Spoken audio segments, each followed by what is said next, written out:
नमस्कार, मैं रविरंजन नीले और आप देख रहे हैं एडीआर मीडिया बिहार। बिहार में चुनाव होना है। टिकटों का बंटवारे में लगातार घमासान मचा हुआ है, चाहे वह एनडीए घटक दल की बात हो या फिर महागठबंधन की। कांग्रेस कार्य समिति की बैठक दिल्ली में हुई और कल पटना एयरपोर्ट पे बिहार प्रदेश अध्यक्ष राजेश राम, शकील अहमद और प्रभारी कृष्णा अल्लावरू का पुरजोर विरोध किया गया कांग्रेस कार्यकर्ताओं के द्वारा। अब देखना यह है कि महागठबंधन में क्या सब कुछ सही चल रहा है या फिर कुछ गड़बड़ है। इसी बिंदु पे आज बातचीत करेंगे। एनएसयूआई के पूर्व छात्र नेता रहे और वर्तमान में कांग्रेस युवा प्रकोष्ठ के प्रदेश स्तरीय नेता आकाश दीक्षित। सर, स्वागत है। आपका भी बहुत बहुत स्वागत। कैसे देखते हैं जिस प्रकार से दिल्ली से जब एयरपोर्ट पर उतरे राजेश राव, उनके साथ जो कांग्रेस कार्यकर्ताओं ने व्यवहार किया, तो कहीं ना कहीं से आपको पार्टी के छवि को दिखाता है कैसे आप लोग के कार्यकर्ता है अनुशासन में रहते हैं। नीरज जी, मैं पहले ये कहना चाहता हूँ कि जो आप पटना एयरपोर्ट पे आप जो देखे कि कुछ नेताओं पर हमला हुआ, वो आप बोल रहे थे कि महागठबंधन के ही कार्यकर्ता लोग उन पर हमला किए, तो ये न्यूज आपको जानकारी का अभाव है। वो भाजपा स्लीपर सेल के लोग थे और उनकी कुछ जगह टिकट कट जाने के कारण उन लोगों ने कांग्रेस के नेताओं पर हमला किया, ना कि वो महागठबंधन या कांग्रेस के कार्यकर्ता। लेकिन कहा जा रहा है कि जिनको विक्रम जहाँ से लोग आए थे वो विक्रम विधानसभा से थे और विक्रम वहाँ पे एक मजबूत कैंडिडेट हैं कांग्रेस से सक्रिय कार्यकर्ता भी रहे हैं, डॉक्टर अशोक गगन। उनके कार्यकर्ताओं के बारे में ऐसा बोला था। जी नहीं, अशोक गगन की छवि को धूमिल करने की कोशिश की जा रही है। अशोक गगन को पिछले टर्म में भी 2020 में भी उनको टेकारी से टिकट मिलने के बाद उन्हें टिकट कैंसिल कर दिया गया था और टेकारी से किसी और प्रत्याशी को टिकट दे दिया गया था। उस समय भी अशोक गगन ने किसी भी तरह का विरोध नहीं किया था और अशोक गगन मेरे साथ ही टिकारी चुनाव प्रचार में मतदान के दिन भी आए थे और हम लोग से मिलकर वहां कांग्रेस को मजबूती देने का काम किए थे। इस बार अशोक गगन की छवि खराब की जा रही है। अशोक गगन ऐसा काम नहीं कर सकते।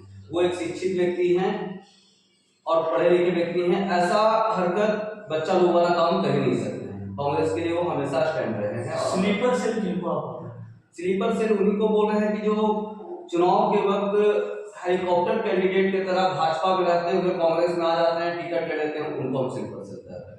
वैसे लोग को भाजपा वाले लोग को राहुल गांधी की टीम वैसे लोगों से पूरे कांग्रेस कार्यकर्ताओं को सचेत रहने के लिए कहा गया है कि वो कांग्रेस में आकर कांग्रेस को मजबूती नहीं, कांग्रेस को बहुत ही कमजोर करते जा रहे हैं। क्या जो जिस आप आरोप लगा रहे हैं इस चीज का पता राहुल गांधी को नहीं या फिर प्रदेश के जो अध्यक्ष हैं राजेश राव उनको नहीं, भाजपा के जो आ रहे हैं स्लीपर सेल बात बन रहे हैं उनको बुलाकर टिकट दे रहे हैं, टिकट का अनाउंस भी हो चुका है, उनको सिंदूर भी प्रदान किया जा चुका है। कार्यकर्ता लोग लगातार उन लोग को ये चीज से अवगत करा रहे हैं। राहुल गांधी तक को बताया गया है कि कुछ कैंडिडेट जो हैं, जो भी कांग्रेस से उम्मीदवार हो गए हैं, वो भाजपा स्लीपर सेल के व्यक्ति हैं। उनसे कांग्रेस को सचेत होने की जरूरत है और उन लोग तक खबर जा चुका है और जरूर उस पर राहुल गांधी कुछ बेहतर करेंगे। क्या पिछले बार की तरह इस बार भी कैंडिडेट को बदलने की सूचना है जिस प्रकार से टिकारी में हुआ है?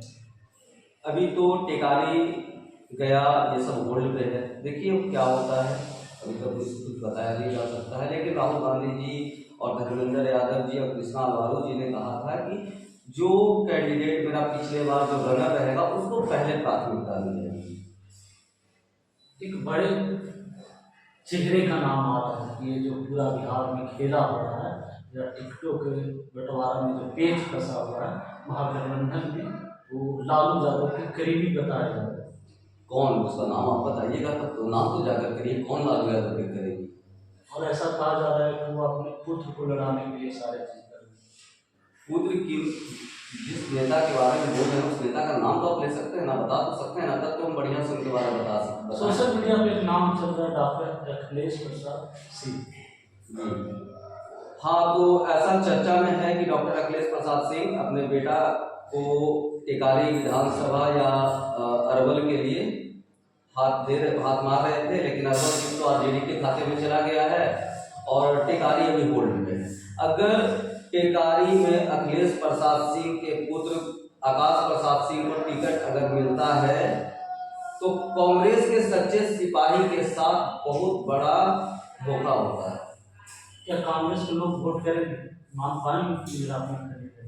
देखिए, बात तो वो है कि कांग्रेस के कैडर जो हैं उनको तो बदला नहीं जा सकता है, लेकिन जो राहुल गांधी के जन अधिकार यात्रा के दरमियान जो युवा वोटर जो जुड़े थे और वैसे जो पुत्र मोह में आकर अपने पुत्र को कैंडिडेट बना देते हैं, इससे युवा का वोट तो कटेगा और कांग्रेस को वहाँ हार का सामना करना पड़ेगा, जिससे महागठबंधन कमजोर होगा।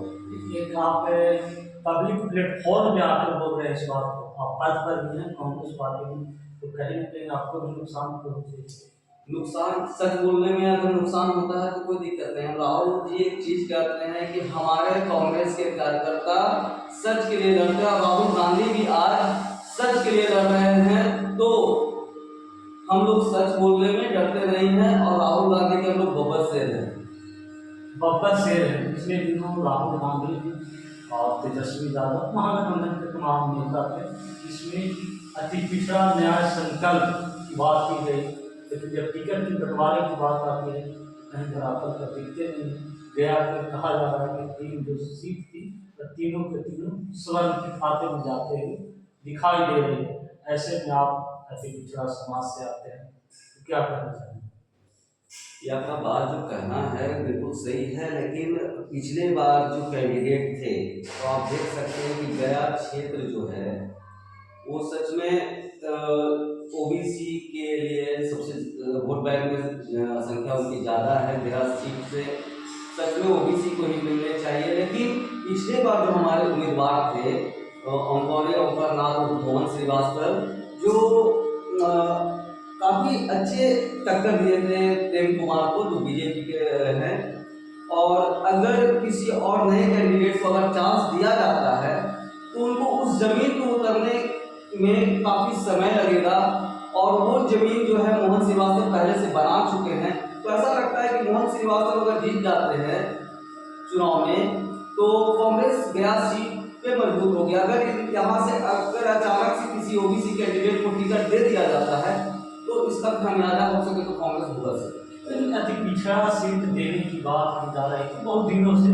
टेकारी इस बार अति पिछड़ा को लड़ाया जाएगा, क्योंकि एक बात है और अक्सर राहुल गांधी सभाओं में जाते हैं बोलते हैं कि जिसकी जितनी हिस्सेदारी उसकी उतनी भागीदारी। तो टिकारी के लिए कहा जा रहा था कि अति पिछड़े के खाते में जाएगा। अभी टिकारी बोलते हैं उसको कुछ बोल नहीं सकते हैं, क्योंकि जब तक सीट कंफर्म नहीं होगा तब तक कुछ बोला नहीं जा सकता।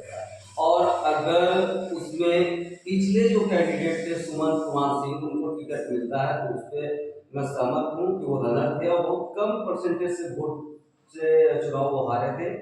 अगर उनको छोड़कर किसी और कैंडिडेट को अगर टिकट मिलता है तो हम कांग्रेस के कार्यकर्ता इसका पुरजोर विरोध करें। मतलब स्वर्ण जाति नहीं, स्वर्ण जाति से हमको किसी जाति समुदाय धर्म से हमको नहीं लेना देना, किसी और कैंडिडेट कांग्रेस को वो कैडर हो उसके लिए हम लोग सहमत हैं। कांग्रेस के कैडर होंगे तो अगर हेलीकॉप्टर कैंडिडेट होंगे तो उसका पुरजोर विरोध होगा। आकाश कुमार सिंह का एक वीडियो वायरल हो रहा है सोशल मीडिया में, इसमें देखा जा रहा है कि कार्यकर्ताओं के साथ हाथापाई कर कितनी सच्चाई। ये आप जो वीडियो देख रहे हैं वो वीडियो मैंने भी देखा है और मैंने भी इसको शेयर किया है फेसबुक पे। ये घटना जो है महाराष्ट्र में जब लोकसभा चुनाव के टाइम में IT सेल के जो लोग पता चलता है कि वो काम किए थे और काम करने के बाद वो पैसा अपना मांगने गए थे काम का मेहनत आना, उस बीच में पता चला था कि कुछ लड़ाई झगड़ा हुआ था। ये सच है। तो हाथापाई जी वीडियो में दिख रहा है वो सत्य है। तो आप सुन रहे थे आकाशदीप जी को, जिनका कहना था कि कांग्रेस पार्टी सही में अगर चुनाव जीतना चाहती है गया जिला में, तो कांग्रेस के सक्रिय कार्यकर्ता को ही टिकट देना होगा, अन्यथा इसका भुगतान नुकसान कांग्रेस पार्टी ही नहीं बल्कि पूरे महागठबंधन को उठाना होगा। धन्यवाद।